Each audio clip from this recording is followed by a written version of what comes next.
Okay, I have time to go. A minute after 6, so I think we should go ahead. My name is Sandy Ratliff. I am one of the partners here, and I guess your technology person for the next 6 weeks. Just want to do some housekeeping before I turn it over to our host tonight. Just wanted to let you know this event is being recorded for educational purposes, and it will be available on the Challenges Facebook page and on the Incubators YouTube, or excuse me, the New Knowledge. I take it back. We do have a Washington County Challenge Facebook page, so it'll be on there. YouTube. Shoo, it's been a long day, but we will get that and we can share that link with you.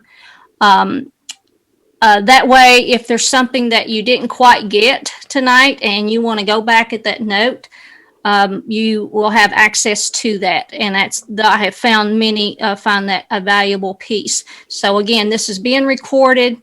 If you have any technology issues, if you can contact us as soon as possible, that would be great, because Kathy, which she's not as nice as I am, just going to say, Kathy Lowe is going to share all the guidelines, and of course, it's important that you keep you stay online and you keep your video on. That's the only way we know that you're with us. So if something should happen and we have a technology glitch, please let us know so that we can make other arrangements. So welcome, good luck to each one of you.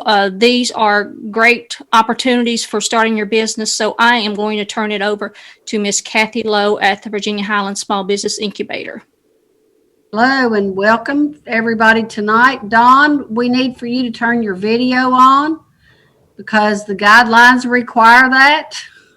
So if you're having trouble with turning your video on, you might want to talk to Sandy or somebody, maybe Nita, while I'm doing this. There you go. There you go. So welcome and thank you all for participating. We've got $30-some thousand in awards this year.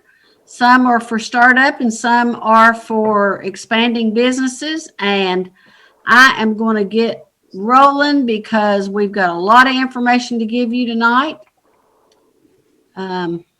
So can everybody see the screen? If you can't, I think there's a comment bar.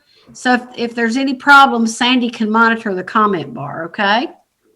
Just one more thing, boss, before you get started. I failed to mention, when you're not speaking, please keep your devices muted. So that we don't have background noise and interrupts our presenter. So, sorry. Okay. Good job. Okay, so the business plan challenge, I think everybody knows about it, but we've been doing this since 2014. It's a competitive training initiative that enables the entrepreneur to compete for cash and professional services while learning best practices for small business success. Kathy, turn your PowerPoint on to presentation mode. That way it's larger and they can see better. On the bottom right, the little looks like a movie screen. On the bottom of your screen, past notes, looks like a book, and then the next thing. Let's see. Look on the bottom of your screen. Yep. You see no, not that. You see, you don't see, it looks like a projector screen. Wait, you almost went over it. On down. One more. On down. That one.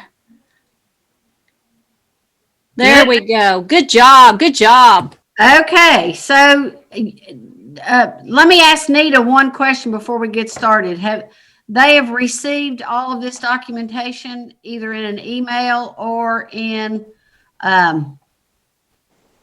they received a emailed letter on Thursday, and then they got a hard copy of the schedule and everything.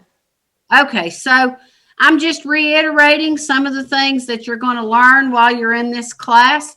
This is the class schedule. And so we're going to start out with the guidelines and the business categories. I think you all read what the categories are, and everybody that's on this actually qualifies for one of the categories. So at this time, I'd like for each contestant to, one at a time, unmute themselves, and or Sandy, you unmute them one at a time and let them introduce themselves. Would you like to do that?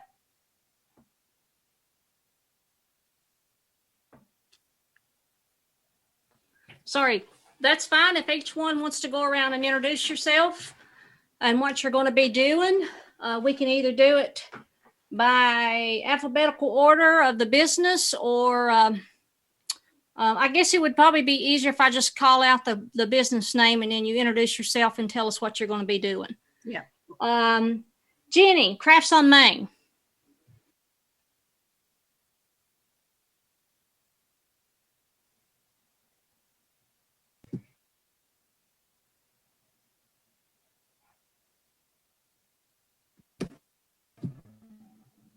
Am I here now?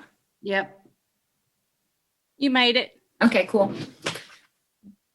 I made it. My name is Jenny Carlisle, and February of last year, 2020, I opened a craft store on Main Street called Crafts on Main. So next month will be my 1-year anniversary in operation, which is super exciting. But I am primarily a fabric store or craft store specializing in textile arts and fiber arts. And we also have a learning space. We do a lot of classes in sewing, in crochet classes are starting up, which is exciting. And for kids as well as adults, and the Cricut cutting machines and various things that are craftsy. So I competed last year in the Small Business Challenge and won a prize, which was Miss. Anything else? Did I leave anything out? That, I think that's good, and just in the and thank you, Jenny. So for everyone else, just tell us who you are and what kind of business you are competing with. Okay, Empower Our CPR. So my name is Kayla French, and I've ran Empower CPR for a couple of years now. It is a CPR business, and we do advanced medical CPR for medical providers as well. Frog Level Guitar Shop. Hello, I'm KT Van Dyke, and I run Frog Level Guitar Shop. We are a instrument repair shop, essentially, specializing in guitars, violins, anything with strings. Great. Love and Light Specialty Boutique. Hey guys, I'm Kitsy Manuel, and I run Love and Light Specialty Boutique. We're clothing, accessories, home goods type of thing. Powerhead Superfoods. Hi everyone, I'm Eric Fields. I'm a native Floridian. I moved here in June of last year. We're basically a startup business that will be specializing in health conscious foods such as microgreens, grown organically and veganically. And we will also be growing fields of lavender for use essential oils and products and such. And we'll be using that. I'm also, I've been a beekeeper for a decade, so I'll be looking to expand on that here in Virginia and with this business. Great. Richard Graves Art. Hey everybody, my name's Richard Graves. I've lived in Abingdon for the past 10 years, and my background's in journalism, but I've just transitioned to doing art full-time. My website's richardgravesart.com, and the plan is to work with other artists in this region to make art more accessible and easier to be a working artist in Appalachia. Great. Side Yard CSA. Hi, I'm Tyler Reynolds East. Side Yard CSA is basically going to be a community-supported agriculture project, meaning basically we get members of the community to buy in and essentially buy a share of the farm, and we will deliver them a box of vegetables every week, vegetables and other produce. And yeah, that's what we got. Great. Sprout Consignment. With me. Hey, I'm Katie Humphreys and I have Sprout Consignment. We are actually going to be celebrating our 10th year this year in 2021. And we are a kids consignment shop, and we also carry maternity items as well as toys and equipment. But my plan to sort of expand our business is to integrate some of our local artisans and have those items also featured in the shop. So it's sort of like a specialty shop for those people that might crochet or knit or do other things, and have them have a little special spot within the shop. Super. The Peddling Goat. Hey guys, we're Derek and Anna Jones. Our goal with this is to hopefully have like a barber / men's specialty store, clothing, items produced by local vendors, possibly, like knives, men's goods, boots, leatherworks, metalworks, woodworks, all that good stuff. So it's good to see everybody, and any recommendations will be taken for sure. Thanks. That's great. I haven't seen anybody from the travel shop. Anyone here? Okay. Town Square Medical? Hello. Yes. Hey guys, my name's Matt Justice. I've been a PA in the area for right at 17 years. And we're going to put a small family practice clinic in the town square in Glade Springs. The building that we're looking at is an old hardware store. It has, along with the spot where we're going to do the clinic at, there's 3 other spots that potentially either retail or spa. So that's our plan. Great. Virginia Highlands Machine. Didn't see anyone logged in. Williams Documentary. Can you hear me? Yes. This is Donald, Donald Williams. I intend to make a video documentary on the seasons of the Creeper Trail. Don, we're not seeing your video for whatever reason. Well, here's the reason. I'm replacing this old computer with the new one, which I cannot yet operate. I thought Zoom was on it, but it is not. So I'm able to use the old one, and this is why it got replaced. But yes, I'm here. And okay. I can see your business categories on the screen. The camera's going on this one. Okay. And Wolf Hills Coffee. Yes. I am Sarah Beth Childers, and I own Wolf Hills Coffee, currently operating on Court Street. We opened in October, and we are a small batch roaster and coffee shop. And that is our lineup, Miss Host. Okay. So I'm just basically going to read these slides to you, but some of them I'm going to emphasize because they're very important. So to be eligible, you must have a for-profit business or business idea that you want to pursue in one of the 8 categories, and you must be open within 1 year from the announcement of the award winners, which will be in March. To be eligible, businesses must I don't even know what that says. Any issue not addressed. To be eligible, to be an eligible business is what that's supposed to say. Any issue not addressed in the guidelines will be decided by the executive committee, and the executive committee's decision is final. Annually, we will have some situation pop up that we haven't thought about writing in the guidelines. The executive committee is myself, Tanya Triplett, Sandy Ratliff, and Nita Farmer.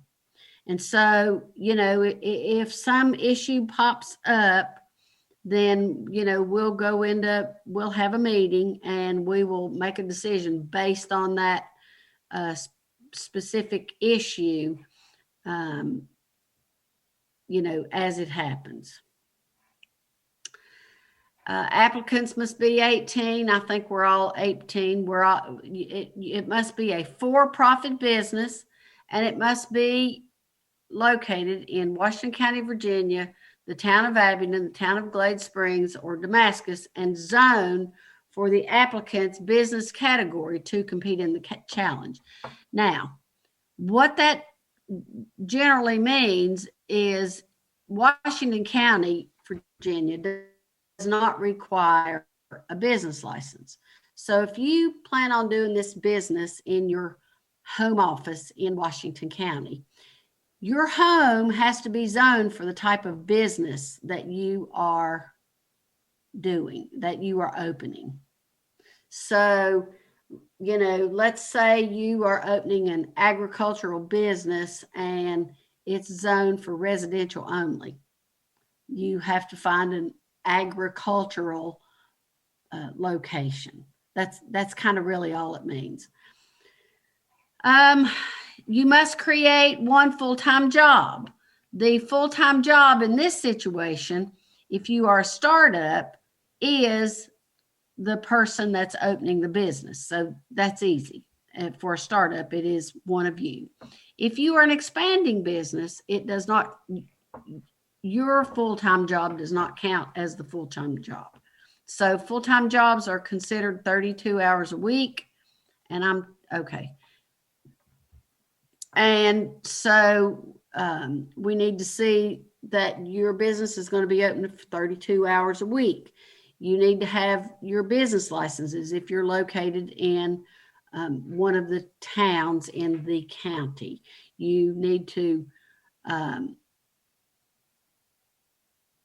guess that's all the applicable taxes at the time that you're starting or expanding your business. This bullet is very, very important. If the business is in Washington County, the business must have a storefront in a zone that allows that business to operate.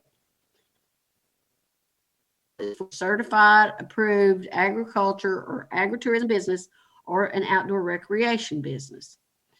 Affiliate and co-working spaces do not qualify as a storefront. The definition of a startup business is defined as an enterprise that has been in operation 2 years or less. If you have been in operation for more than 2 years, even if you are expanding your market, you have to compete as an existing business. The length of time in business is determined by the date the business started, which is proof of your business license, or had its first sale, which is proof of your deposit on your bank statement. If there is a question, the executive committee will make the determination on a per participant basis. I'm going to encourage everybody at this point, while I'm going through these slides, if you have questions, since we can't be together in person, if you will start writing those questions down, we have time at the end of this presentation for you to ask those questions. If you are participating as an existing business and you plan on hiring your spouse as the full-time job, your spouse would qualify if you show proof of 2 quarters of IRS filings of the 940 and 941 tax report paid on behalf of the employed spouse. The final $2,500, and this means if you win the $5,000, final $2,500 will be paid as the employee wages are reported to the IRS and the overall project objectives have been identified as completed. Your business proposals will be scored using several criteria: strength of your business plan, quality and impact of pitch night presentation, attendance, etc. Anonymous judges are selected from outside of the area and are people who are skilled in business development initiatives.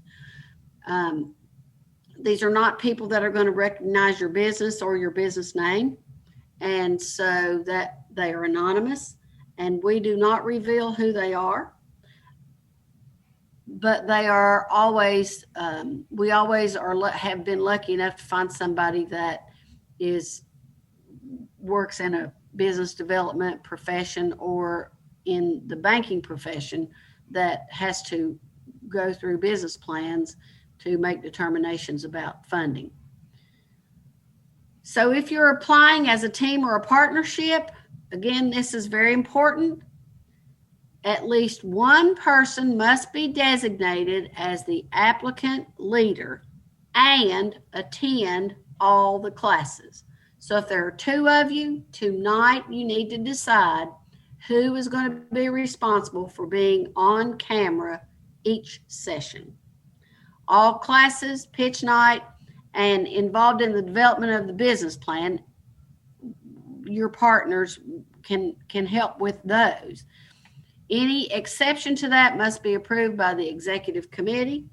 The application includes an idea or an abstract of your proposed business and should be roughly 250 words.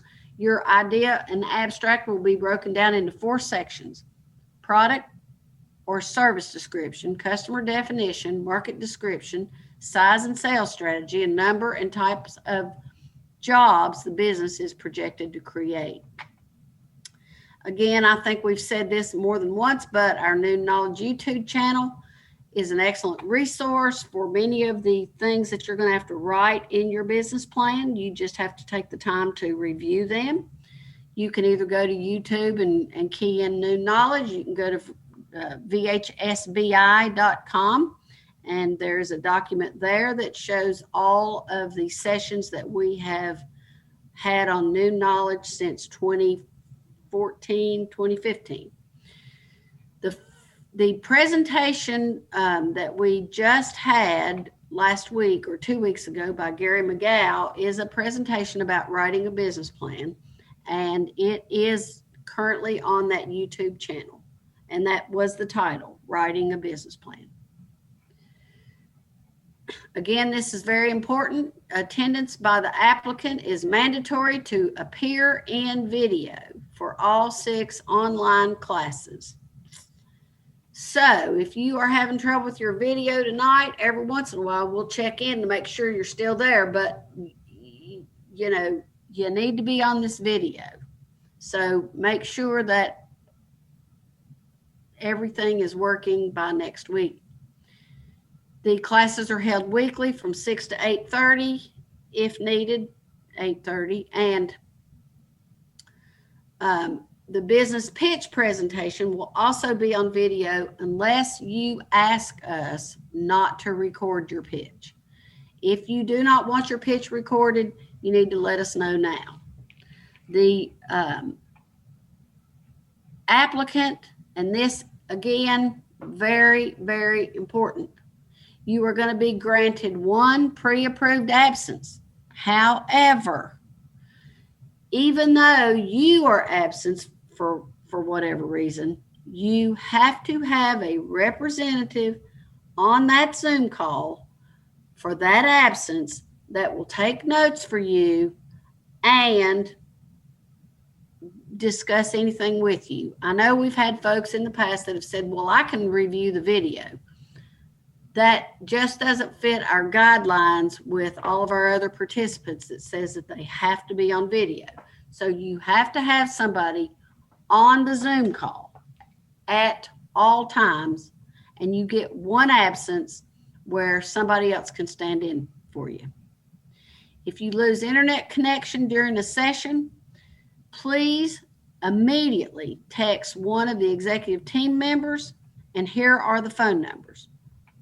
Nita's phone number is the Washington County Chamber of Commerce, mine, and Tanya Triplett, and those are text phone numbers. I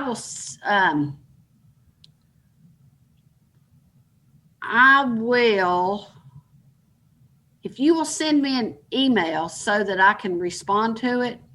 My email address is clowe@vhsbi.com. VHBI.com. That's the initials of the incubator, Virginia Highlands Small Business Incubator.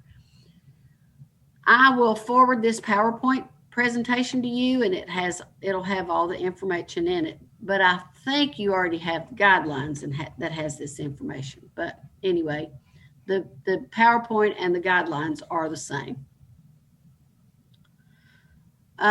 You must have, your absence must be pre-approved. So you need to have that confirmed by email by one of our team members.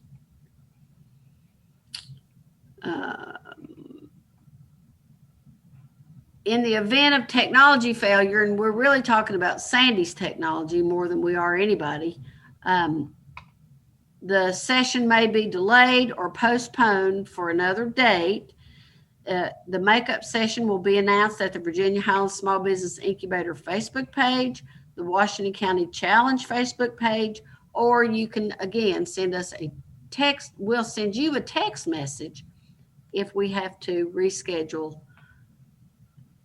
And that can happen if Zoom goes down, or there's a worldwide, or a major, somebody's cut a major fiber in the area.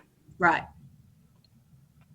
So if the rescheduled event is a conflict outside of the normal schedule, again, please contact one of us immediately. And if you experience technology issues, please contact one of us immediately. The participant must be on video at all times in all classes. If you are more than 15 minutes late connecting on the video, you are automatically disqualified from competing in the challenge. If you are unable to connect to the session due to some kind of technical difficulty, again, let somebody know quickly. So I think this is kind of redundant, but we're talking about these awards more than once. So we have first, second, and third place for the startup business. We have first, second, and third place for the existing business. And the additional awards are the Best Pitch Award, the Best Business Plan Award, the Most Knowledgeable Award, and the Emory and Henry Business Innovation Award. Now, I'm going to stop for just a second and talk to you about the Emory and Henry Innovation Award. If you plan on opening your business in Glade Spring, Emory, Meadowview, or the Washington County section of Saltville, you are in what's called the GEMS Corridor. And that is a separate award whether you are a startup or an existing business. So next week you'll be asked to tell us what you're competing for. But if you are opening a business in that GEMS footprint, that is an award that you could compete for. The first place award for the startup is the best award because you get $5,000. You have a chance of getting some of these other awards, the knowledgeable, the best business plan, or best pitch. And you get free CPA services from Spiegler Blevins, and you receive your business formation documents, not the filing fees, but the documents from John Martin at Penn Stewart. So it's very important that you determine now what award, or next week, what award you are competing for. So pitch night and business plan judging will be performed by a panel of independent judges consisting of professionals in the industry. Again, judges will not be revealed. This is business plan judges. The pitch night judges, you will know who those are because you will be talking to them directly. Business plan should not exceed 20 pages and include your company overview, your product or service description, your market description, your size and sales strategy, your competition, your management team, your financials, your capital needs, and details of how you will use the grant funds.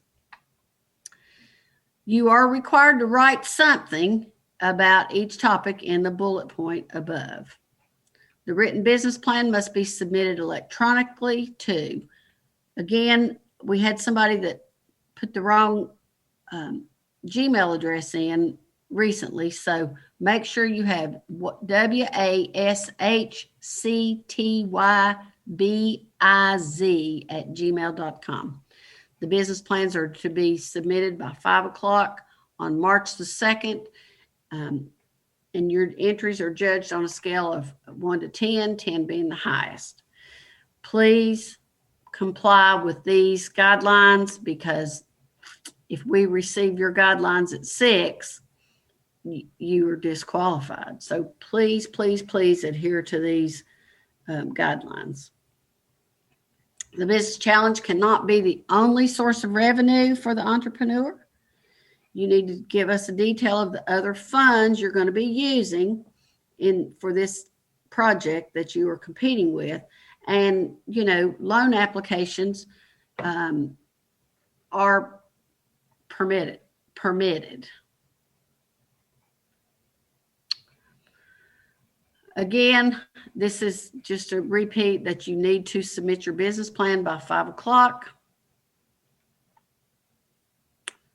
We do not disclose any of your information, nor do we disclose your business idea. So again, you need to decide if you want to be on video for pitch night. If you give us permission and we see that there are other opportunities out there, we will give your email address to those other opportunities, but only if you've given us permission. The decision of the judges that are judging the business plans is final. Even though the Washington County Chamber of Commerce is one of the 3 hosts and sponsors of this event, the board of directors for the Washington County Chamber of Commerce has nothing to do with the decision-making powers of the business plan challenge, and they have no say whatsoever in any of our decisions. The Chamber of Commerce is the fiscal agent, but there are, as I said, there are 5 executive team committees from different areas of the county. You are required to meet at least monthly if you are a winner with a designated mentor, and we have a mentors list that I feel sure Nita has shared.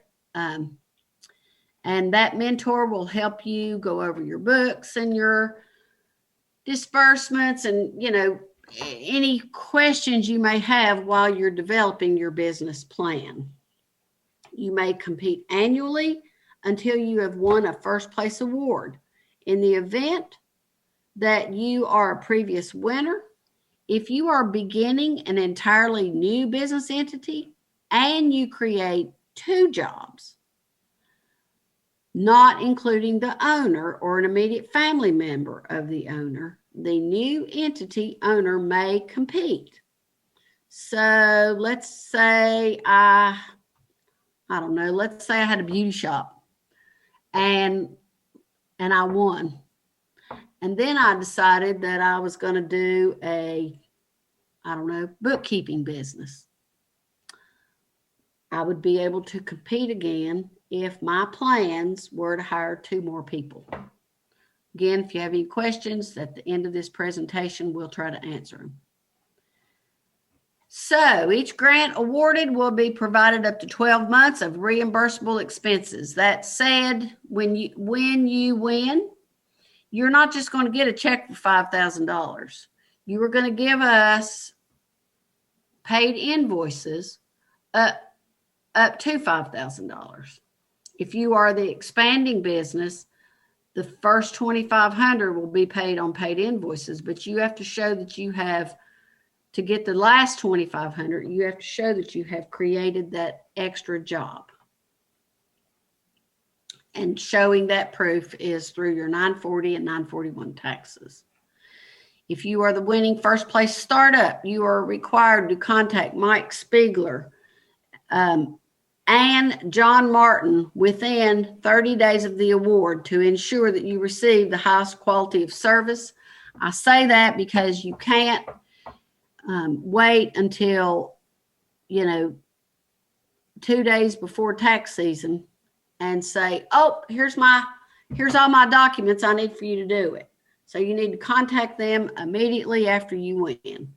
Your awards are not transferable and they're not negotiable. So if you win, but you decide you're not going to continue with your business, but you want somebody else to continue with it, that's not transferable. The competitor is the business.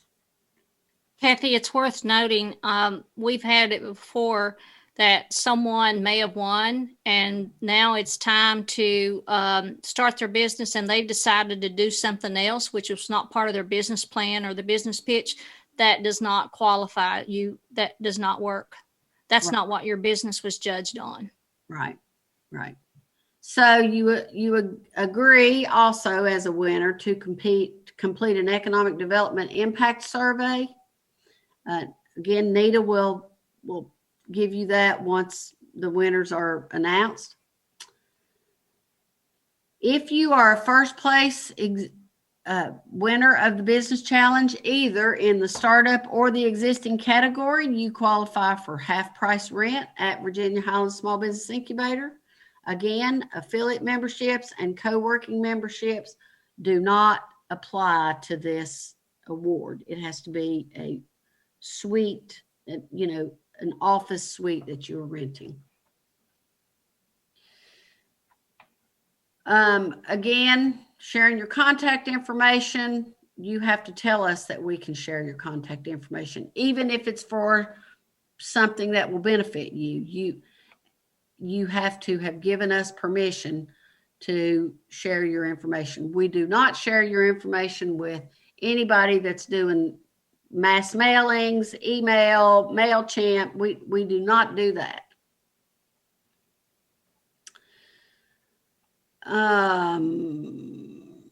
You also get, and I've already talked about some of these other awards, so I'm just going to say you also get a 1-year free membership with the Washington County Chamber of Commerce if you are a first or second place winner in the startup or the expanding business category. But this is a good slide so that you are not confused about the awards. Startup receives the most potential winnings, which is $5,000 award, half price rent at the incubator, a free Chamber of Commerce membership, a year's bookkeeping service, monthly bookkeeping services and CFO services, financial review, annual tax planning preparation by Spiegler Blevins, and Penn Stewart will do all your business filings for you. When I say business filings, that means, I don't know, let's say you're an existing business and you decide you've been a sole proprietor and you decide you want to be an LLC. John Martin will do all the paperwork for you for the SCC, and all you have to do is pay for the filings.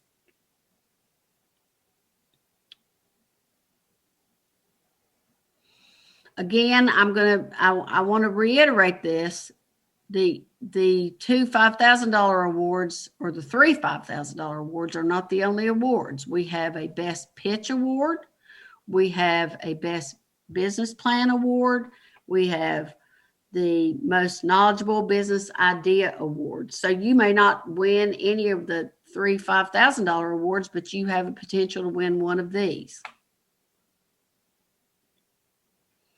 Questions?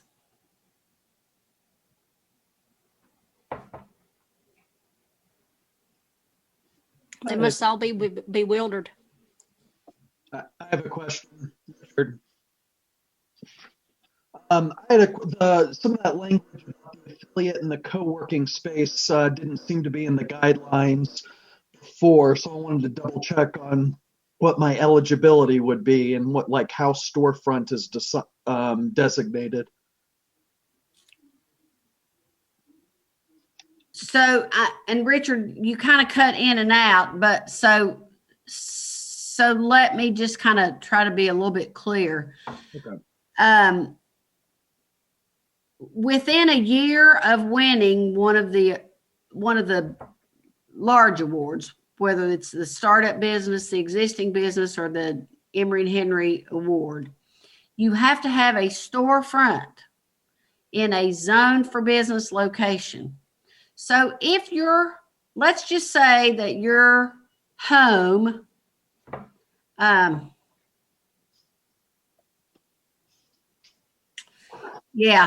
you have to have unless you're agriculture, you have to have a storefront within a year. Okay. Kathy, do you know if there's a place we can go to find out what areas are zoned for what? Yes, and again, unless you're agricultural, the storefront has to be, kind of Main Street USA. So, well, I shouldn't say USA, Main Street, Washington County, I should say. And so that's why you get half price rent at the incubator, to try to get a business that that is more than just a personal service, if you will. We're trying to help you develop a full-blown business that serves the community. Girls, do you all have any input? Ladies?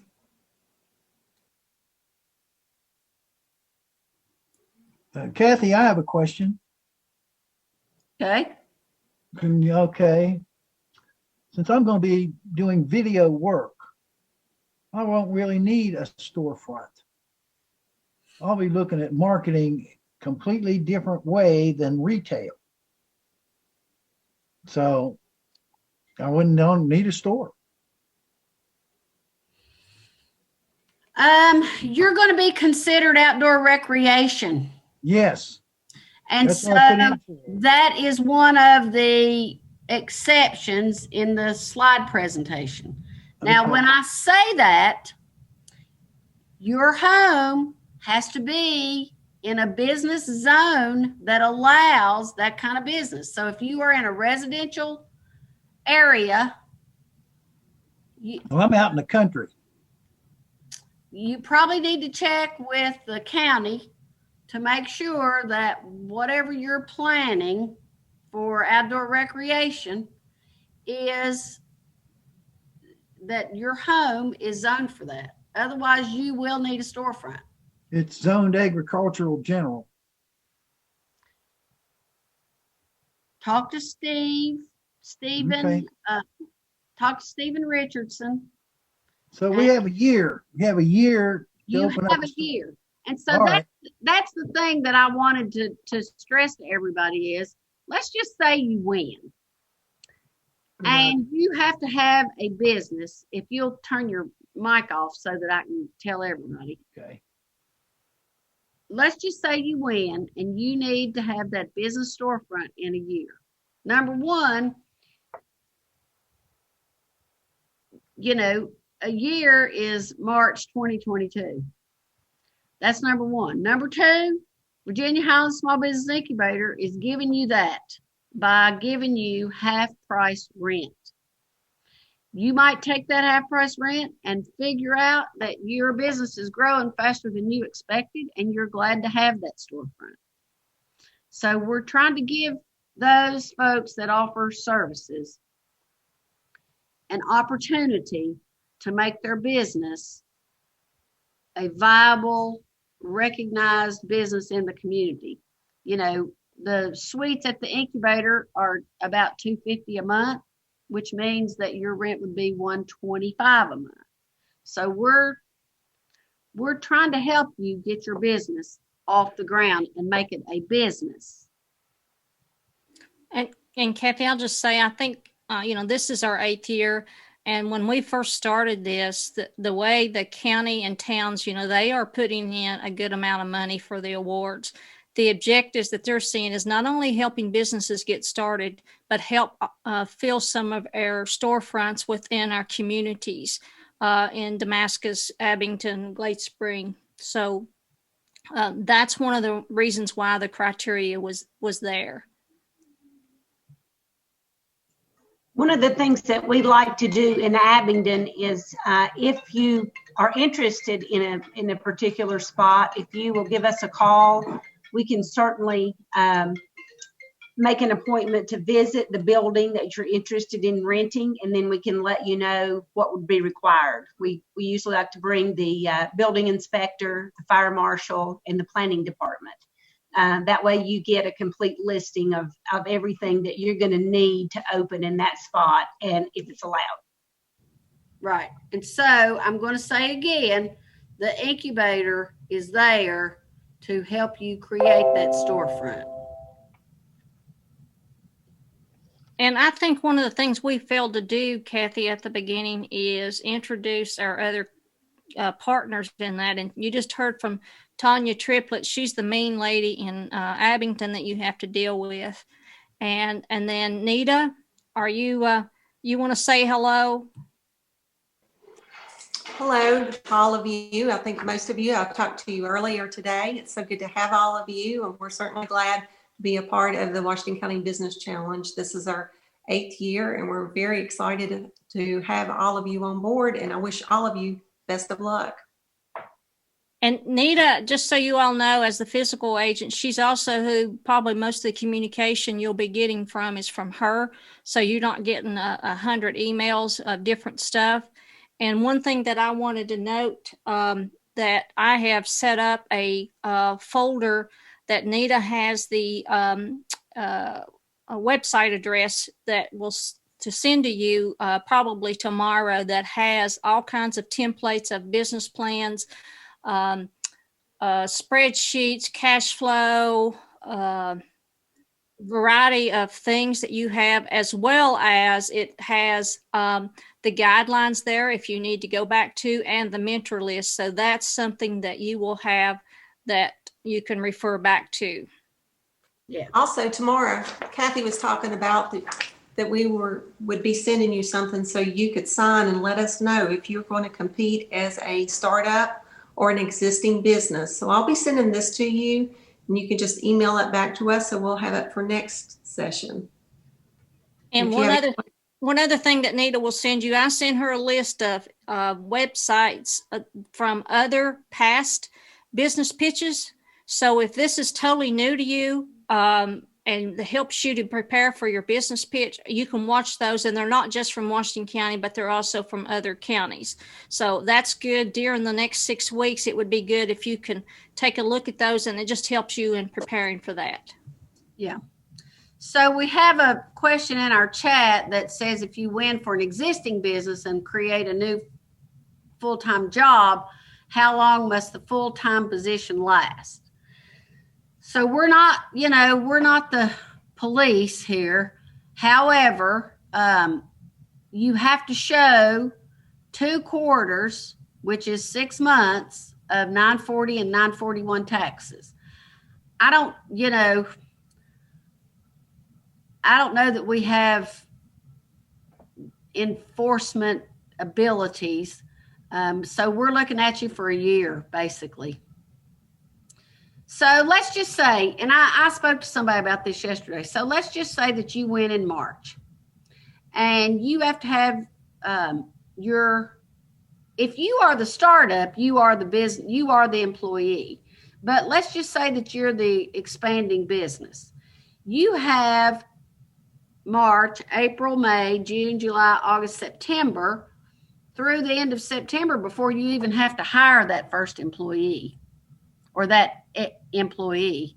And then, that employee is employed through March, and that's your 2 quarters, and that's your 2 quarters of employment taxes. If you are the startup, you just have to keep your business has to be open for a year. We're not going way past then, way past something. Things happen. We get it.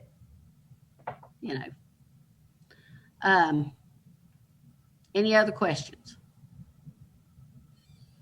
One thing, Kathy, I might recommend that for anyone who hasn't initialed the guidelines and turned in, Nita, maybe we do a refresher email on those and make sure everybody is aware that those need to be in. I've already done that. We finished that last week. All right, perfect. Thank you. Okay. So, Still have a question on the storefront, because that checklist didn't say affiliate or co-working space. And if I was 100% sure my storefront would be co-working or affiliate, and I wouldn't be eligible for the main awards, would there be any eligibility for the other awards? yes, as a matter of fact, the pitch award, the best business plan, and what's the other one? The best idea is the JJ's best business idea. Those are competitions throughout the 6 weeks. And so, you know, those are not anything that we monitor as far as jobs are concerned. Thank you. So somebody else, Matthew, has said if anyone needs space and is considering Glade Spring, part of his plan is to develop new space and increase foot traffic. We find this annually, the groups that compete together. I'm sorry that we're not able to do that this year because they bond during the classes and they start networking together and they help each other with their businesses and their business practices. And it becomes a full-blown, networking opportunity for the contestants. So, the other question that I had yesterday from someone was, COVID is such an unknown. How do we know if we're going to be able to open that business in 6 months for 32 hours? Well, we don't know. That's why we have that specific policy in the guidelines that says that the executive committee will make decisions based on circumstances. And so we don't know what's going to happen with COVID. This may be the year that 32 hours isn't possible yet. So we'll just have to see. Any more questions? Kathy? Yes. What is there a time limit on the amount of time used in making a presentation on this thing? Are you talking about pitch night? Yes, ma'am. 8 minutes. 8 minutes. Okay. 8 minutes. Pitch night is 8 minutes, right, Sandy? Yes, and there's also a limit to how many pages for your business plan, and I think that is 20. We don't want these judges are volunteers, and we don't want to send them a Sears and Roebuck catalog. If any of you don't know what that is, look it up. But yes. And so I might not have seen the whole screen because I was doing the presentation. Patrick, were you with us to introduce yourself? Hi, I'm here. I haven't introduced myself though. He's with Cindy. He's with me. Oh, okay. Okay, very good. So the zoning, Jean put up here for all of the panelists, please look at this. The zoning official, if you are in Washington County, if you are located within the town limits, just contact Tanya. If you're located in Glade, you'll have to contact somebody in the governmental office in Glade. If you're located in Damascus, you'll contact somebody in the governmental office in Damascus. But if your business is located in Washington County where there's no business license regulations, Stephen Richardson at 525-1391 is the person that you will be talking to about the zoning of your business, okay? Look, we're not trying to make this hard. What we've discovered and what we put in these guidelines is that over the years we've had some challenges with with the system. And so we put all this stuff in these guidelines to try to put everybody on an equal playing field. Let me assure you that we want you to have a operating business and we want you to succeed. So just stay in touch with us. I think you've all received a list of mentors, but just in case Kathy, that's on the resource link that Nita's sending as well. They'll have all of that. Yeah, and more tomorrow. than, We'll send all that, make sure that they do. Okay. Yes.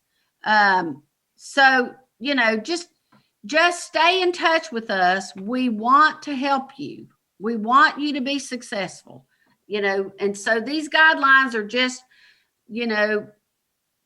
something, a rule of thumb that we go by. So don't get hung up on it yet, because number one, you have to win the business plan.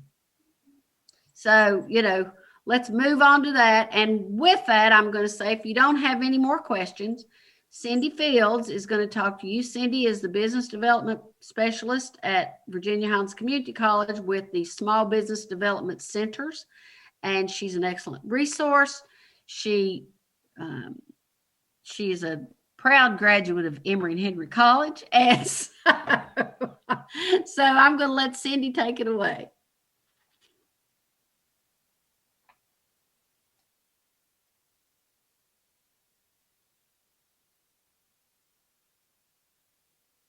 Can you all see my screen? Yeah, do you want to put it in presentation mode? I certainly will. Thank you. There we go. Great. All right. Thank you, Kathy. Kathy actually was one of my students when I was teaching at Emory and Henry for a while. So it's always fun to get to be together with a group and work with new businesses. So I'm going to talk to you tonight about developing your business plan. I am the director with the Virginia Highlands Small Business Development Center, and we are a partnership between the Small Business Administration. Many of you, I'm sure, have heard a lot about the SBA during this pandemic. George Mason University is where our state office is hosted, and then my office is at Virginia Highlands Community College. Of course, we are all right now still teleworking. I am out working with some businesses as that's required, but we are doing a lot of work via Zoom. So I did put just a little bit up here about my background. I have worked in a lot of different areas. My bachelor's degree is in business and economics from Emory and Henry College, and then I have a Master of Accountancy from East Tennessee State University. I've worked in a lot of different areas of accounting. I've worked as a human resources director. I don't think I even mentioned that. And I've worked in manufacturing, utilities, manufacturing as in costing, and also then have owned my own business and been a vice president for a family business that was retail food and a grocery business. My philosophy is that community and relationships are key to the success of small businesses. I feel like that I can attest to this firsthand because our family did have a business that was about 30 years old when we sold it. Treat others with the same courtesy that you want from them. You will find that those relationships will flourish and will lead to a wealth of community support for your businesses. And I think that this program is very important because, as Kathy mentioned, and Sandy as well, usually these businesses work together. You get to know one another, just like you would be in a college program. And the businesses, have a lot of work that they do together. Even we see that beyond the business challenge, that they are very supportive of each other. So, I would encourage you all to find ways to connect with one another, even though we are doing this via Zoom. So I always like to start with this quote. If you don't know where you're going, you're going to end up somewhere else. Yogi Berra said that. And I think that's one of the most important things that you need to understand when we talk about you developing a business plan. So I've got a bit of quick homework for you. And I did take some notes while you all were introducing yourself. Now you can go in the chat window. You can actually, if you don't want to put this out there in the general chat, you can select my name and send this to me. But I'd like to have your name, your business name, your email contact, and what you say your primary product or service is going to be in your business. That way, as we're talking through this, I can see that. I'd like to have a way to connect with you after this so that I can give you some additional resources as you begin to work on your business. So as you're doing that, I'm going to move on. Tell you a little bit more about the Small Business Development Center.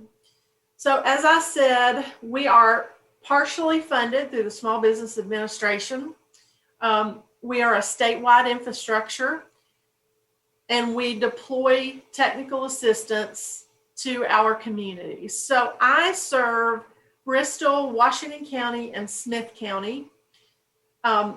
We have offices that serve every jurisdiction in Virginia. Right now, we are over 25 offices strong. We are an economic development program. You know, we work with all of these partners that you see here today because it is the interest of all of us to work together to help our entrepreneurs and our small businesses. We also assist businesses with access to capital. Marketing, I'll talk a little bit more about that later. Job creation and retention. We want to help you launch your businesses, but then we want to help you grow them. Typically, you know, we're not in this pandemic. Typically, you don't find me in my office very much. I like to be out on the streets in businesses. I recognize that as a small business owner, it's not efficient for you to be able to walk away from your business to come to an office and meet with me and maybe lose 2 hours out of your day. So I try to make myself accessible to the businesses and work with them as they need me. So what are some of the areas of assistance that we provide as a Small Business Development Center? So a lot of people think that the Small Business Development Centers only write or help you write business plans. That is just a very small fraction of what we do. We probably do about 15 to 20% of our client base on those types of projects. But the rest of the work we do really is once we get those businesses launched, we are working to help you grow into other areas. It may be to help you be more visible through marketing. You know, it could possibly be that we recognize that you need some assistance with human resources. Maybe you need some assistance with IT, you know, and you aren't real sure what you need to do. So we do have some specialty programs that are offered at our state office. So the first one I have listed is the Commercialization Assistance or ICAP program. So this would be for businesses that are really trying to launch some type of a product and get that to market. A little different from a retail type business. We also have an international trade division. So if I see businesses that I recognize there may be an opportunity for them to look at exporting their product, then we would work with that division at our state office. We are looking for those growth companies. We often refer to them as, you know, second stage growth companies, and helping them figure out how to get beyond just that base level. We're open and operating and paying the bills. We do work some with veterans. We have what we call a STAMP program, the Small Town and Merchant Program, and that is handled through our state office by Mark Wilson. We've had Mark down in the area a number of times. And basically, Mark specializes and works with restaurants. He works with retail businesses, helping them. We are using him right now. He's not always coming out, but we are doing a lot with him with a Zoom. We also have some specialty programs in cyber awareness. And then a little over a year ago, we actually brought on a brewery specialist and actually He kind of kicked off his career in his area here in Southwest Virginia. And so that, that is an area that has seen tremendous growth all over the country, but also in Virginia. So, we've worked a lot with him in that area. One of the new things that I wanted to mention to you, and I will ask Patrick Horn, who he just jumped on a little bit ago, to wave to everybody. So out of the CARES Act, the SBDCs across the United States did receive some funding to help small businesses. And so the areas that the funding is addressing is specifically the areas of marketing and financial assistance. And so what we've recognized with small businesses is that, as a small business owner, you have a passion probably for running your business or doing what it is that you love to do with your business. But that does not necessarily mean that you know everything there is to know about how to market your business, how to be more visible, and all the different things that go into driving your business to another level. And that's okay. I always tell everybody, if you're not an expert in some of these other areas, don't try to be, because having been a small business owner, I know what that's like. You're wearing many hats already. And so sometimes you just need to realize that you, as a small business owner, you don't have that corporate staff. You don't have a corporate marketing division. You don't have a finance department. So come to us. Let us help you find those resources. Right now, we've got some great resources that are out there and that are free. And I would say, just to kind of reiterate, we are a free service. Sometimes there are programs that we have to charge for, but that is very, very rare. Most everything we do is completely free. The other area that we've looked at is financial assistance. And so what we've recognized is that often small business owners, again, they love what they do. They're doing great things with meeting their customers, but they don't have that financial literacy to understand their financials. Most don't often have budgets. And once we get you beyond the business planning stage, I usually see that those budgets just go off the radar. And we'll talk about in a little while why I see all of that as being really, really important as you are moving forward with your business. We have done a great deal of work, as you can imagine, since last March on all of these CARES funding programs. And we are getting ready to go in yet to another phase again. So we have had a lot of different types of clients that we've worked with in this last year. We have served, I believe, let's see, when I looked this morning, we were close to about 230 individual businesses that we had worked with just since March last year, which is more than double what our goal is and what we ever normally deal with. So I will say to you that, if you reach out to me, know that I will get back to you. Oftentimes I am on a Zoom, I'm answering email and text messages and lots of things. So we are, kind of really up to our eyeballs right now in a lot of things, but I have time built into my schedule to work with you all on this program because I have a real passion for it. And I know how important it is that you all get a good start. So I have listed the phone number down here.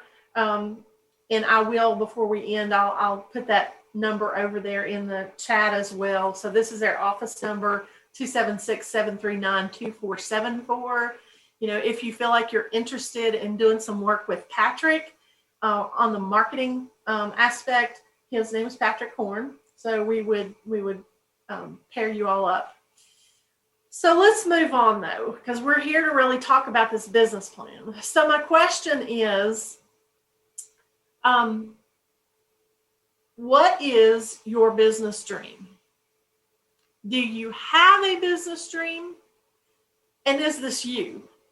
Do you find yourself, dreaming about it? Do you find yourself thinking about it all the time? So, the next question I'm kind of asking you is, how long have you been dreaming of starting a business? Now, you don't have to answer this in the chat, but it's just something I want you to think about. The reason I say that is I think it's important that you don't rush into anything. So commonly when people come to see me, or when we're talking on the phone, or we're talking over Zoom, they kind of tell me what they want to do, but they say, I just really don't know where to start. And usually they feel very apologetic about that. And I said, that's perfectly fine. That's understandable, because, you're going to do that thing that's your passion, which I probably won't know anything about. But I do know about, how businesses need to operate and how to help you get started and find those resources. So Ben Franklin said that by failing to prepare, you are preparing to fail.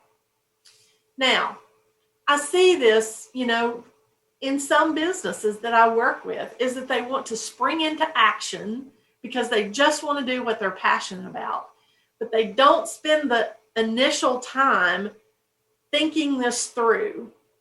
So what do you want to look at? You want to research other like businesses. You want to seek out experts and mentors. You want to talk to friends and family about your ideas and get their feedback, because after all, you need that community to support your idea, and then get that working plan on paper. Now, again, the other thing I would like to say is, you've met some of the partners here tonight. You've met Sandy, you've met Tanya, you've met Kathy. And those are all people that when I bring someone in and start working with them, that I'm always saying, okay, well, if you're in the town of Abingdon, this is someone that would be beneficial for you to know. You may need to go to the town office and talk to them about a business license. If you need funding, let me tell you about Virginia Community Capital, and we have Sandy Ratliff here. Kathy Lowe is with the Virginia Small Business Incubator if you need space. So, those are all people that we're hopefully all having those discussions, and, because we're all working towards the same goal. But my advice is that you're going to learn and learn about some other individuals throughout this 6 weeks of courses. You're going to be introduced to, some attorneys, accountants, lenders, some other mentors. I know you're going to hear from somebody in marketing. So I think that is so, so important. You don't just have to talk to one of us. I would encourage you to talk to all of us, because we're all going to look at this business idea from a different perspective. And I think that it's better for you to do that. And then you come to the table with a lot of different ideas that will help you. So why do you need a business plan? Well, it is your action plan. Now, most of my life, I've worked in a setting where I was either in corporate America or I was in some larger business. It wasn't a small business. And so when I got to the point in my life that I was no longer working for corporate America and I was working for myself, it's a very eye-opening experience, because all of a sudden, you've been getting 10 emails every 5 minutes and calls in between and people at your office door. You don't have that anymore, because all of a sudden you are in charge of you, and you are in charge of what you're going to do with your business. Now, it is very easy to go from a really fast-paced environment to a small business where you are just kind of like, wow, I've got all this flexibility. I love this. It's so relaxed. And you can just really slow down. So, one thing I would tell you is you've got to keep that sense of urgency. And how do you do that? You've got to develop this action plan. It's the story about your business, but it's also kind of like your playbook. I mean, I wouldn't expect any good coach not to have a playbook going into a game, right? Now that strategy could change throughout the game, but usually you go in with some idea of what kind of plays that you're going to run. And so you need to do that in your business plan. So you may see, well, I don't have this, I have a virtual background, but I have Post-it notes behind me. And so I encourage you to keep Post-it notes with you wherever you are. Could be in your car, just make sure you pull off the side of the road. But you would be surprised once you start thinking about this, how it's going to become sort of an obsession, and you're going to really start thinking about all the things that you want to include in your business plan. But that laptop there to type into or notebook. So, keep some Post-it notes, add, delete, revise your plan. You will not write one business plan. You will write a business plan that's going to be a draft, and then you will revise it multiple times. And if you are a really good business person, then you're probably every year going to want to go back and look at that and say, well, did I do the things I set out to do? And how do I need to change this? But we're going to talk about all the elements of a business plan. We're going to talk about executive summary, business description, products and services, sales and marketing, operations, your management team, development, and then the financial section. So, but I do describe that in different ways to people. One way to describe it is think of the executive summary as sort of being like the cover letter for your business. You want to consider whose attention that you're trying to get with this executive summary. So now, for this purpose of the business challenge, you know that the business plan is going to go to a set of judges. You want to grab their attention because you're competing for, the top prizes, but you're competing for the best business plan. So in every section, you want to make sure that what's there, that it is really catching their attention. It's an overview. I also say, think of it like this. If you were going into Books A Million to buy a book, you probably are going in there with some idea of what kind of book you want to buy. For me, it would probably be a mystery. So, I'm going to go to that section. I'm going to pull out some books. I don't really know what they're about, but what am I going to do? I'm going to look at probably the back of the book or the inside cover to get a little overview of what that book is about to see if it interests me. Okay. So again, that's kind of what you're doing here. So I usually tell people to write your executive summary last. It's usually going to go on the front cover of your plan, but wait until you've written the entire document and then write a review or a summary of it. How are you going to grab their attention? Remember, you've got to define a problem and set out a solution that's going to solve that. The second section then is going to be your business description. So I like to say, think of this as being like a job application, but for your business. When anyone sits down to read your business plan, they want to know that you know all of these specifics about your business, because remember, this is a convincing document. This either says you're serious about this, you've researched it, they believe you're going to be successful in this, or they're going to read it and say, there's a lot of holes in this. They haven't addressed a lot of different areas. So you want to know, general information. You want to include, what are you naming your business? What is the location going to be? What's the address, the phone, the email, owner information. Now let me stop there and say, when you start this, you may have no idea where your business is going to be located, the address, phone number, or email. And this is one of the common things that I see that sometimes ends up kind of driving a business idea off the road, because if you've ever heard real estate agents talk about location, location, location, that's a very, very important item that you need to consider and answer when you are figuring out what you're doing with your business. If you are going to have a business, and let's say that you want to serve, your primary stream of income is going to be addressing, let's say, hospital staff, as they, either are coming out for lunch or they're getting off duty and that kind of thing. And that's your target market. Well, if that's your target market, you need to be located somewhere near a hospital, right?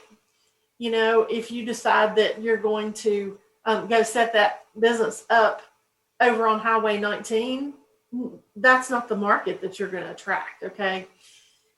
Okay, so moving on, the other thing you're going to talk about is you need to decide what your legal business description is going to be. What is your structure going to be? Sole proprietorship, partnership, limited liability, C Corp, or S Corp. What is the purpose of your business? You need to explain in here what your product or service is. And when you're doing this, ask yourself if the reader, when they're reading this, can envision this in their mind. What problem does it solve, and what is your solution? Okay, so, that would be something that I would say that, when we're sitting down and talking about your business, that I would really want us to talk about. So keep that in your mind. Now, what's the business status going to be? And you're going to address this in your application. Are you going to be a startup business? I don't think we've got anybody in here that's going to be a franchise. Or are you expanding? Because that's important to know too, as your readers are reading this. Then you want to talk about the type of business. Is it retail? I know when I kind of was looking at the list as you all were talking, we've got some retail, but we've got some businesses in here that I would say are more of a retail creative type category.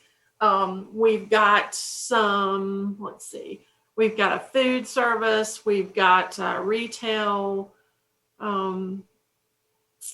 we've got some services. So we've got a good mix. But anyway, you want to be able to describe that, where you're focusing. So what are the reasons that you're going to start this business? That's really important. And that is going to be something that you're going to address again, really, once we get over into a marketing and operations section. So you want to be able to answer the question, do you want to be different in some way with this business? Do you want to increase the quality of life for yourself or others? Maybe it's something new that doesn't exist in the community. You also want to have a section on goals, current and long-term. I always tell everybody, let's first start with the here and now. You need to deal with the first year of your business, and it's fine to have some long-term goals.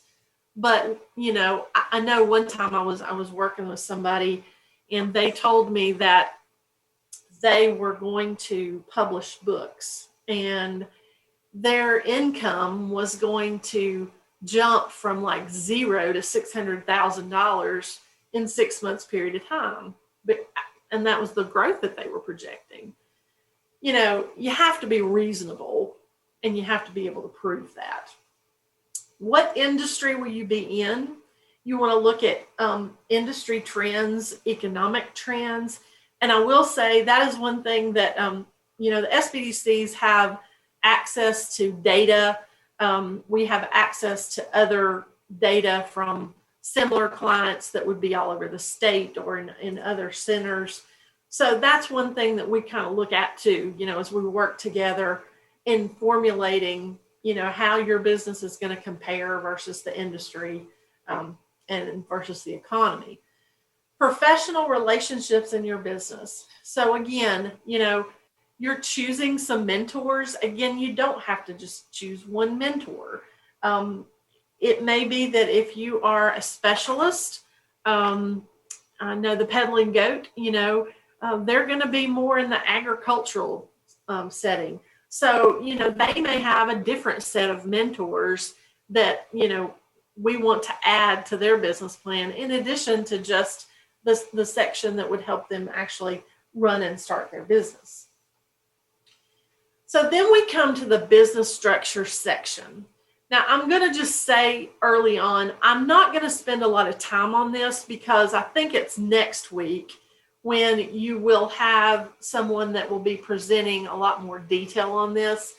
But I do want you just to sort of look at this. I want you to kind of look it up and think about this so that when it's discussed next week that, these are buzzwords in your ear. A sole proprietorship is one type of a structure. The sole proprietorship is one where you are not separate from your business, period. You may have reserved a name, a business name, and that's all really you've done because you're still your business, okay? Partnership is another type. Limited liability corporation, S corporation, and a C corporation. I do have some comparison charts, and like I said, when I get your information, I can send you my presentation so that you can have these things to look at. But I always advise everyone that if you have an accountant that you are working with, an accountant that does your own personal taxes, I recommend that you go and sit down with them and you talk to them about what you want to do in your business. You need to understand what your current income thresholds are. You need to understand what your current taxes are. And then after you've looked at your projections, you need to see how that would impact your tax liability in another year. Sometimes those kinds of things will help people make decisions about what structure they're going to choose.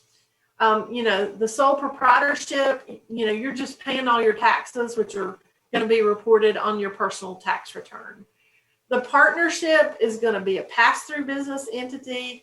Those profits are going to flow out to the partners. You get into your LLC that may be set up as an S Corp. Again, you're dealing with pass-throughs on a S Corp. And then, of course, your C Corp, that's like your really large businesses. So most of the time, we don't see a lot of small businesses that choose initially to go with a C Corp structure. Again, like I said, sole proprietorship, that's a business that legally has no separate existence from the owner. Your incomes and losses are taxed on your individual personal tax return. The income earned by sole proprietorship is going to be income earned by its owner. You're going to file the 1040 and a Schedule C and a Schedule SE. The big disadvantage here is the fact that you are not separate from your business and that you have unlimited personal tax liability. So I always encourage everybody, to really sit down and think about what are the risks of loss, given what you're going to do. Because, if someone could be harmed by something you're doing, maybe by no intention or fault of your own, but if it happens, you want to make sure that you're protecting yourself from a liability standpoint. Partnership, again, that's an agreement between two or more people to finance and operate a business. It is a separate legal entity. Now the benefits of this is, a lot of times I see people who want to form partnerships because they say, well, my brother and I are going to go into this business together. We're both contributing 50% of the assets. And so that's a fairly easy way to raise capital to start your business. But, there are some disadvantages to that in that the partners are jointly and individually liable. And, then it has a limited life. And that's a big one. So like I said, I'm not going to go into all this detail because you're going to hear this again. So the LLC is a very popular structure. The LLC is recognized at the state level, but it is not recognized as a taxable entity. So once you set that up with the state, then you have to choose how you want to be taxed. So you could be an LLC taxed as a sole proprietor, or you could choose to be an LLC taxed as a partnership. LLCs are legal business entities, and they do endure. So, what are some of the disadvantages there? Earnings of most of the members are generally subject to self-employment tax, whereas earnings of an S corporation after paying a salary can be passed through as distributions of profit and not subject to self-employment taxes. And again, I really encourage everybody to talk to an accountant, someone that really knows the business structure law, and they understand how those affect your taxes based on what you're projecting. There are a lot of individuals out there who are tax preparers, but don't confuse that with an accountant who really understands the entire law. And I'm not saying that there are not some tax preparers out there that may not understand that, but that is something to be just to be aware of, making sure that you've got somebody advising you that understands the laws. The S Corp is a corporation that's treated for tax purposes as a pass-through entity through an election that you're going to make. Okay. It does protect your assets. It's pass-through taxation. The characterization of income is favorable, and it's straightforward as far as transfer of ownership. Some of the disadvantages are that to operate an S Corp, it's necessary to first incorporate the business. You have to have articles of incorporation. It's a little bit more complex in terms of how you file your taxes, additional forms, things like that. You have to adopt a calendar year unless you can establish that for a business purpose, you want to have a physical year end. So there are some different things there that you want to consider. It's not as flexible in allocating income and loss. And most fringe benefits that are provided by the corporation as taxable compensation who own more than 2% of that corporation. We talked about the C Corp. I'm not going to really spend a lot of time on this because, like I said, usually you don't see this type of structure for smaller businesses. Now, it's possible that some of you out there might want to consider this, depending on the nature of your business. And those are all kinds of things that when I start working with you, that we start talking about those things, and we really are going through each section and trying to dissect what you want to do. The next section is really going to be about the management and employees of your business.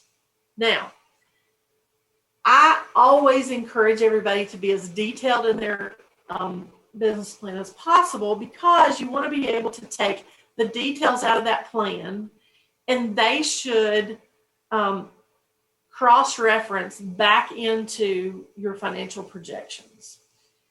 So when I talk about coming up with an organizational structure, I like for you to know exactly what those positions are going to be, what they're going to do. Now, one reason I want to know that is because I want you to sit down and put good thought into what a job description looks like.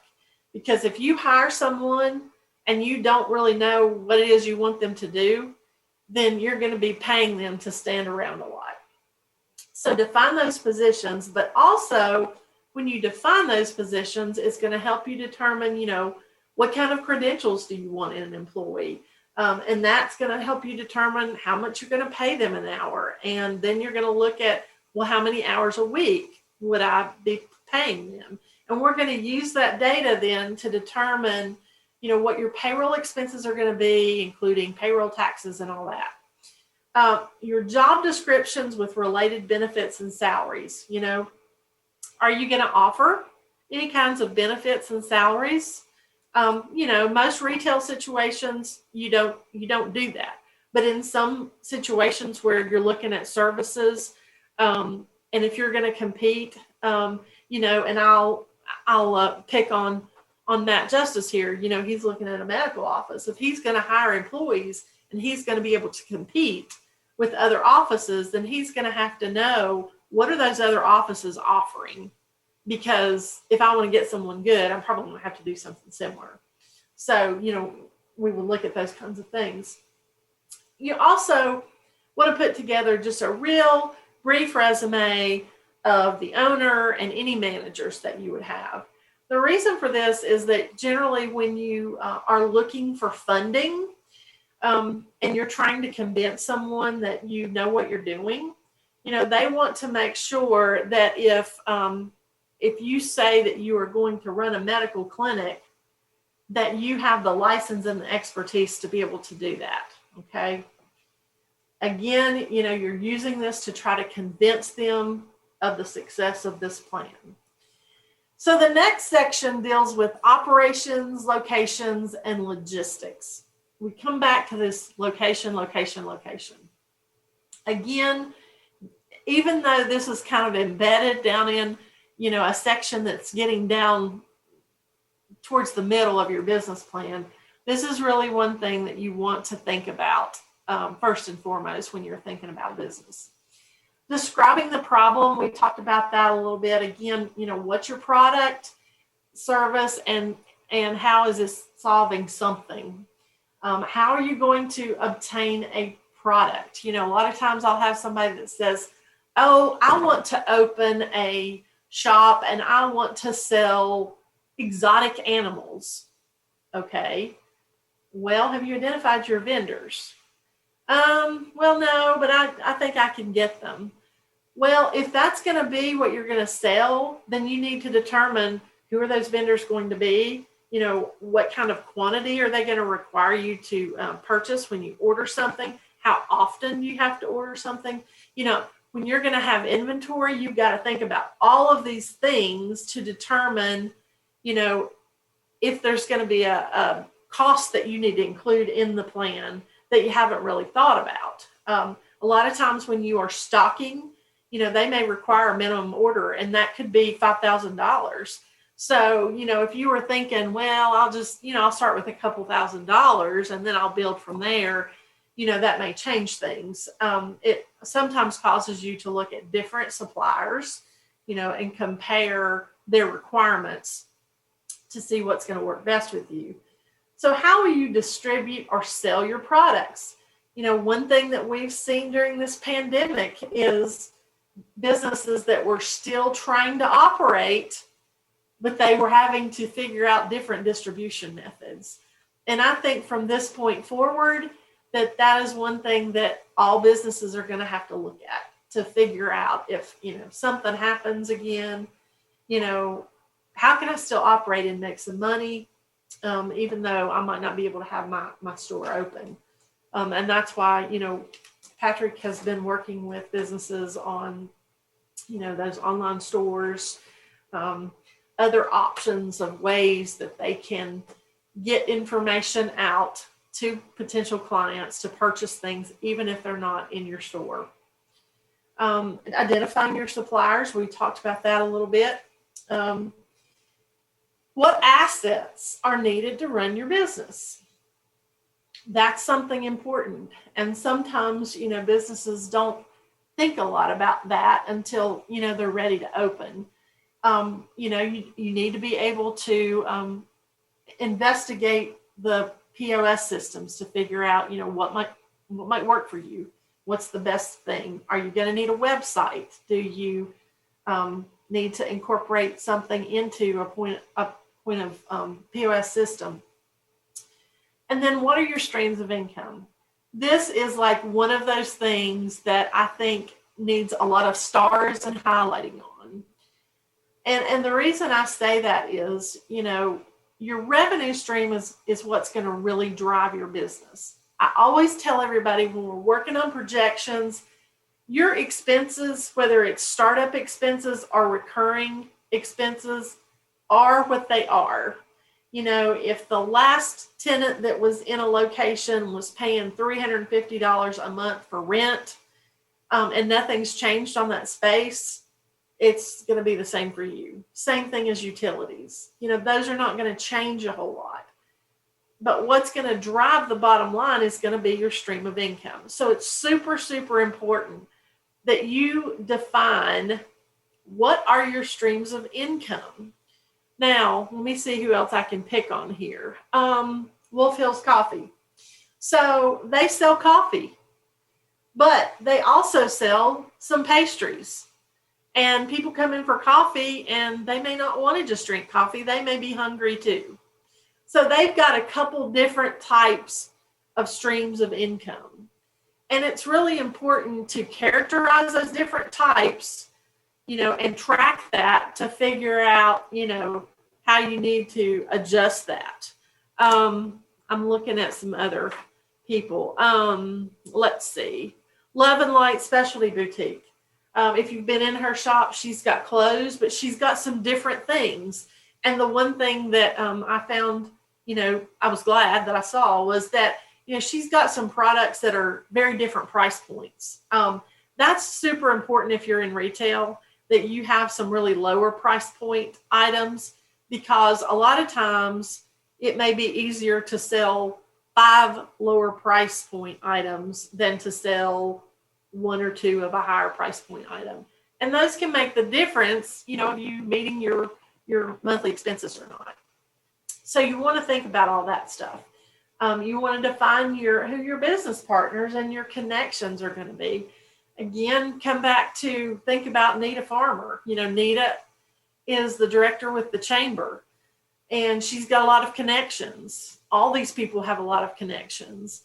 So it's really important that you think about what are some of those connections. Now, a lot of those connections will be you getting to know other businesses and you all driving business to one another, which goes back to what I said about how usually these groups work really well together. And I've seen that happen over the years, that, you know, they are very supportive, you know, and they kind of advertise for each other, and it's just a really unique situation. Marketing considerations. Okay. So, you know, you figured everything out, but you've got to figure out how to advertise yourself. How does anyone know where you are, what you're doing, what products you have? So we typically think of marketing as just being, how am I going to advertise? But it's really a whole lot more than that. Really, what you want to do is you want to figure out who your target customers are, because, you know, when you're advertising, you want to know how to find those target customers, because those are the people that need to get your message. You want to know what your product is and what makes it better than the rest. You know, that may help you formulate a logo or a slogan. You want to make sure that the price is right. So you need to do some research there to make sure that, you know, what you're selling something for is in line with other places. Let's see. Sprout Consignment. I know they have a lot of, I've been in there when I had much younger kids, you know, they've got a great selection of products, but they've got to make sure that the prices that they're charging are in line with other consignment booths, or either they have to come up with a reason why that their price might be a little bit greater. Will your economy support your business? Okay. And I'm going to use as an example for this, you know, what we've experienced a lot during this pandemic. You know, there are businesses in our communities that still have not been able to open back up.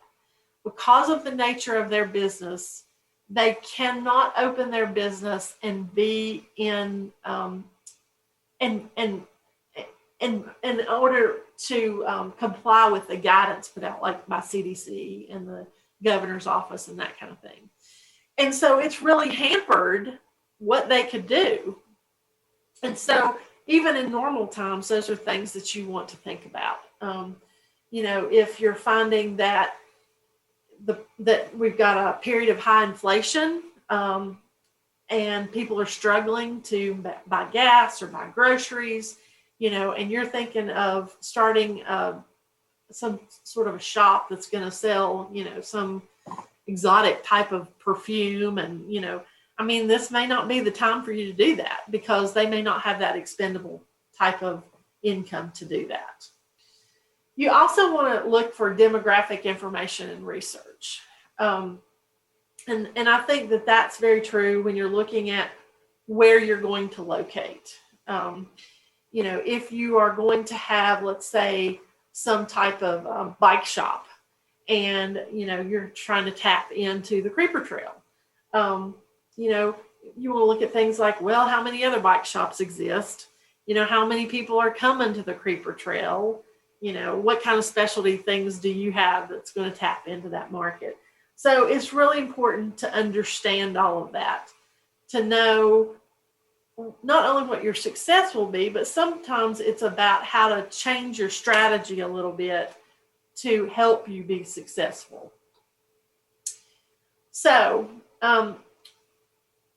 when I saw this, it kind of made me giggle. And you could take it several different ways. But, if you think about, if you're winking at somebody, I don't care. You could even be like winking at your little girl. You're trying to get somebody's attention. It doesn't have to be a dating situation.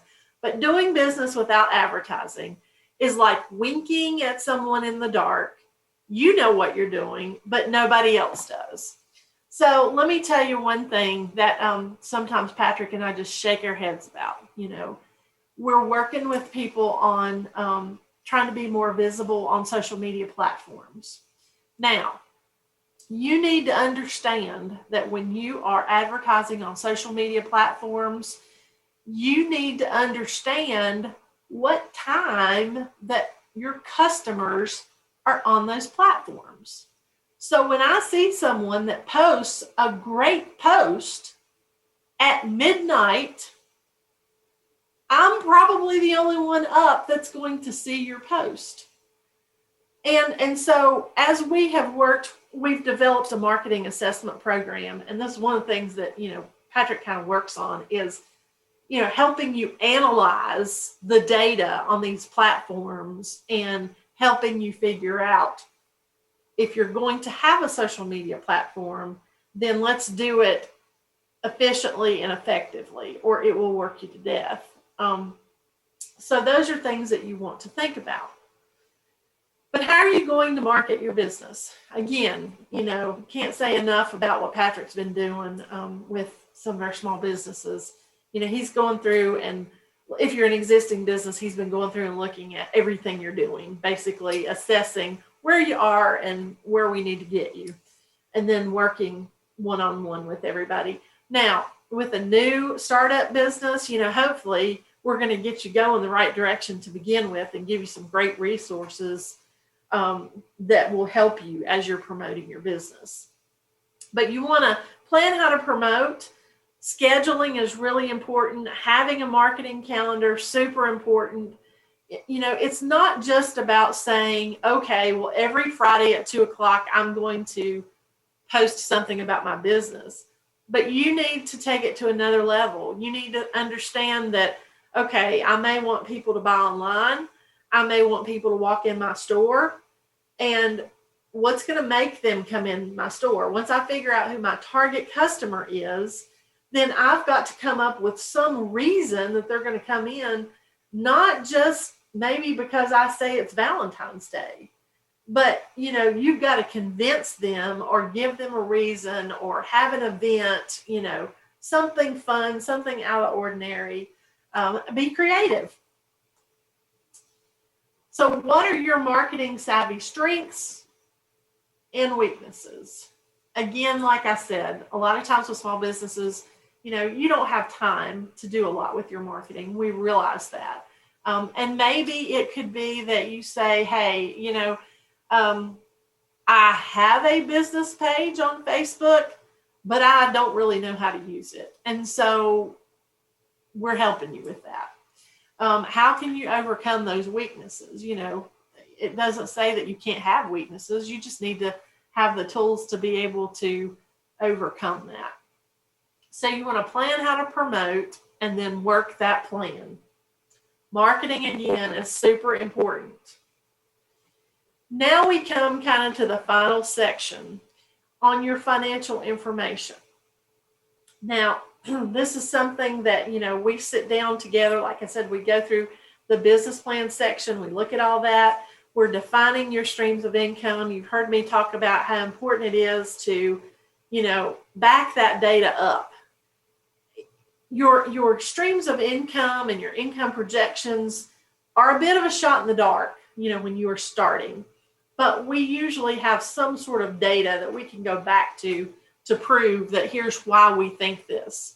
And so, that's just important that you know how to do that and that you can make a clear case for the validity of your projections.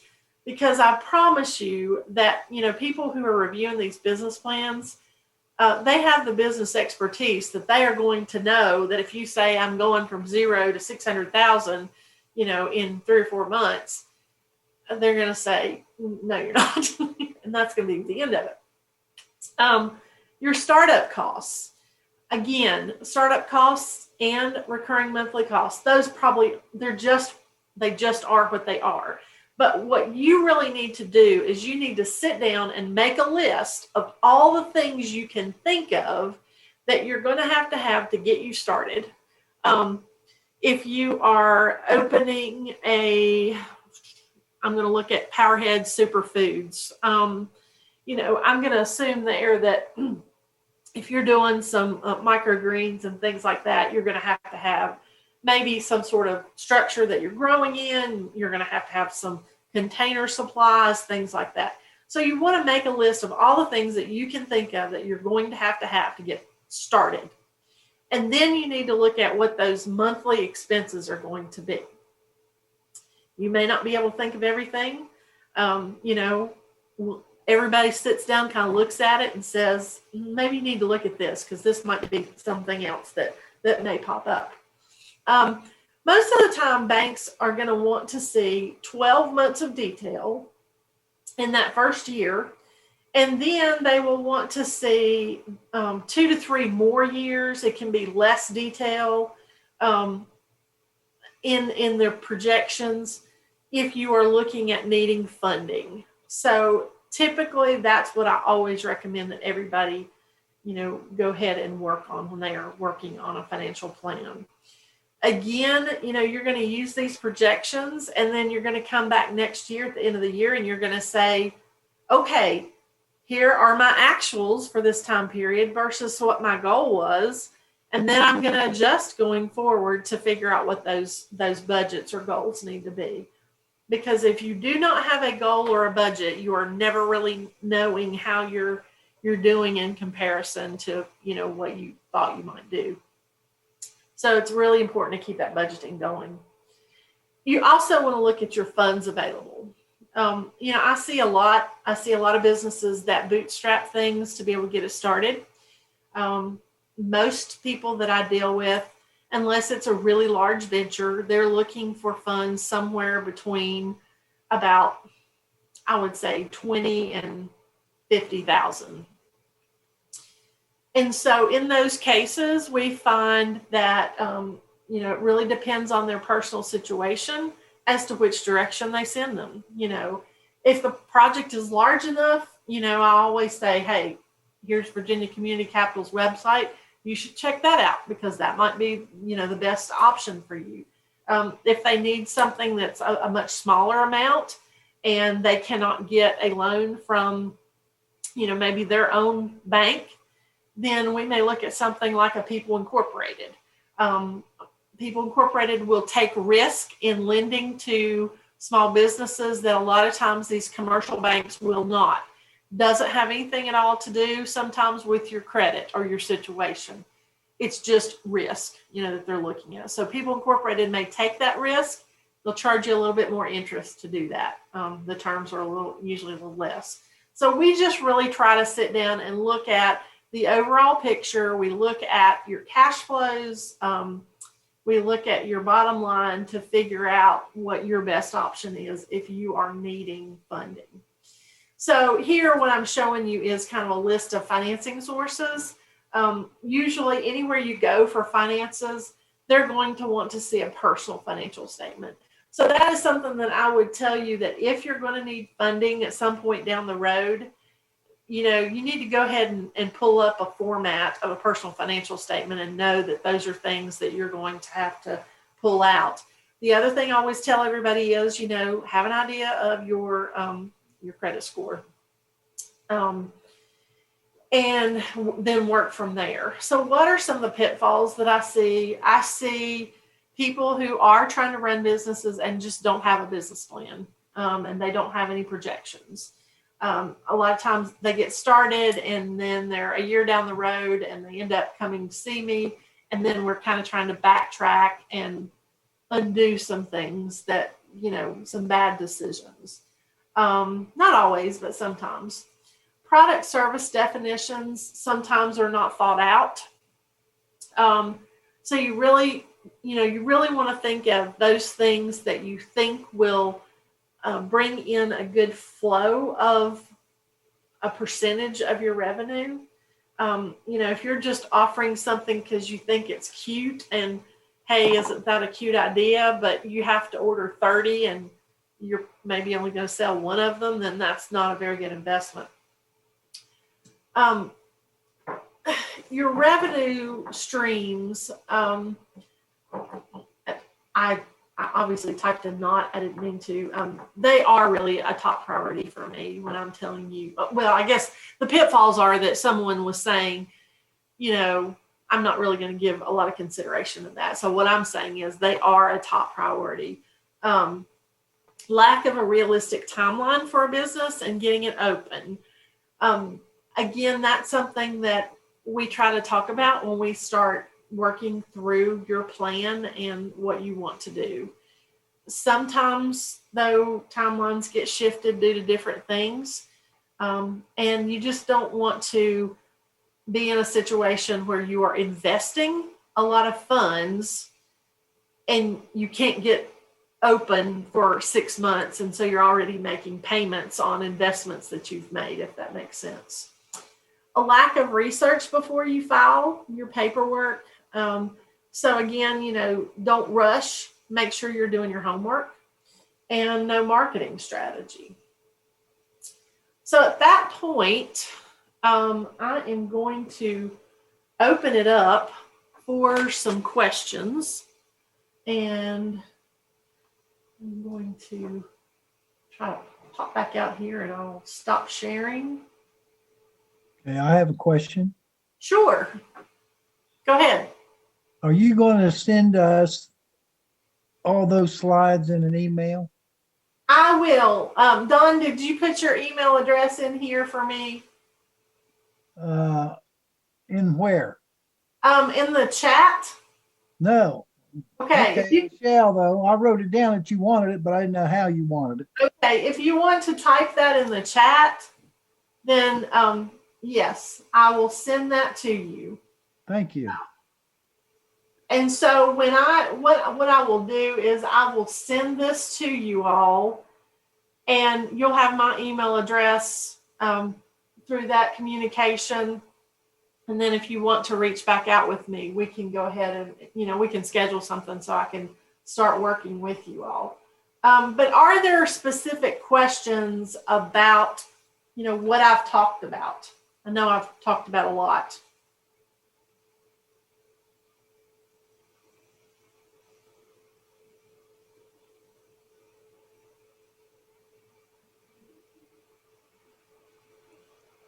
So I will just say, as representing a lending company, the business plan is extremely important to us when we're reviewing a loan request.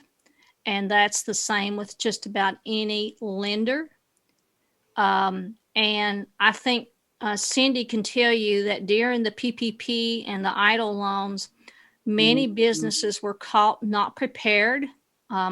having all the right documentation in place. So that's why that business plan and taking care of the shop is extremely important to you. Absolutely. I would totally agree with that. I think that, we found during this that we had businesses that lost out on some funding because they were not prepared with, on the financial side of their house. Yep. And so can I just interject here and say that the list of mentors is something that we encourage you to start utilizing right now. We encourage you to start writing your business plan right now and, use all the resources, use Cindy's slides. Virginia Highlands Small Business Incubator website has a long business plan outlines that you can pick and choose what information you need, but please start on your business plan now because it's like writing a letter.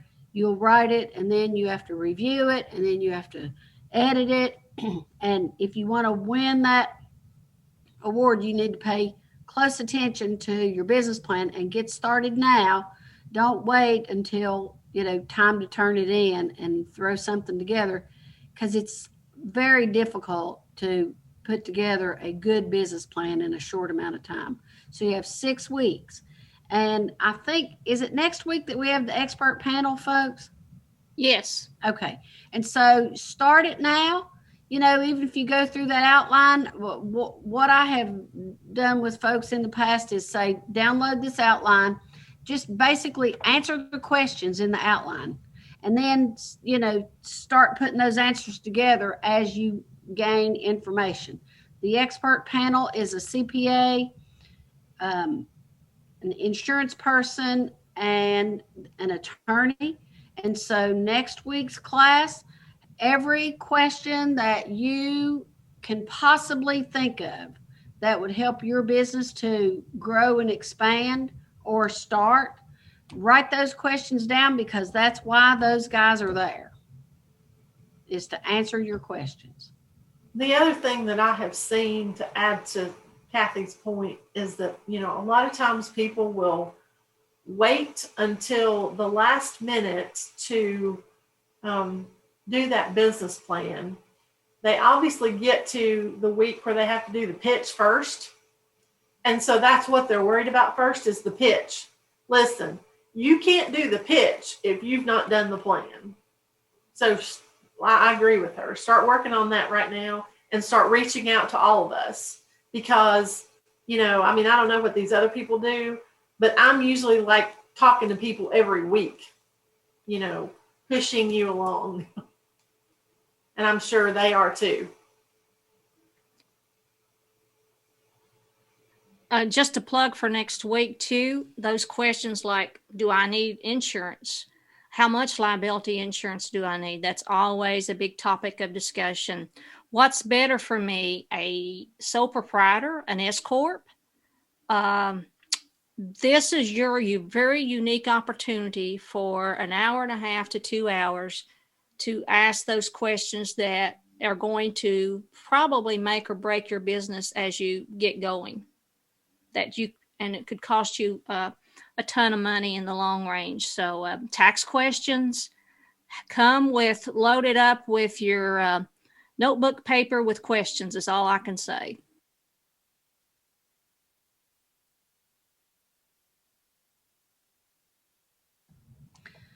As you're writing these plans, if you have any questions at all, you have the list of mentors. Pick up the telephone, send an email, let us help you. No other questions? Who wants to call it a night?